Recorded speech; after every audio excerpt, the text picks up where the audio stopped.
कठलाल में श्रीमद भागवत पंचानन पारायण 5 दिवसनो भव्य उत्सव उजववामां आव्यो। श्री स्वामीनारायण भगवानना चरणोथी पावन भूमि कठलालना आंगणे शगु शास्त्री श्री वासुदेव चरणदासजी स्वामी बद्रीनाथ महंत श्री द्वारा कठलाल में आवेल नगरपालिका टाउन हॉल खाते 5 दिवसीय श्रीमद भागवत कथानुं आयोजन करवामां आव्युं।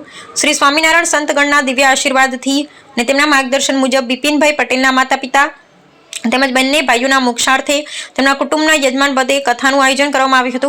સગુ શાસ્ત્રી શ્રી વાસુદેવ ચરણદાસજી સ્વામી વ્યાસપીઠ ઉપર બિરાજમાન થઈ સંગીતની મધુર સુરાવલી સાથે સંપૂર્ણ કથાનું રસપાન કરાવ્યું હતું। કઠલાલ તેમજ આજુબાજુના ગામોના સર્વે ભક્તોએ સ્નેહભર્યું નિમંત્રણ સ્વીકારી હજારોની સંખ્યામાં ઉપસ્થિત રહ્યા હતા। આ પ્રસંગે ગુજરાતના સ્વામિનારાયણ સંસ્થાના સંતો મહાત્માઓ મોટી સંખ્યામાં ઉપસ્થિત રહી કુટુંબીજનોને આશીર્વાદ પાઠવ્યા હતા। ભાગવત સપ્તાહમાં આવતા ભગવાનના પ્રેરક પ્રસંગોને હરિભક્તોએ ખૂબ ધામધૂમથી ઉજવ્યા હતા। યજમાનશ્રી તરફથી पधारेला सौ कोई भक्तों माटे स्वरूची भोजन की सुंदर व्यवस्था करवामां आवी। आम 5 दिवस चालेल श्रीमद भागवत नुं रसपान करी लोकोए धन्यता अनुभवी हती। Vijaysinh Sodha, Parmar, crime patrolling news.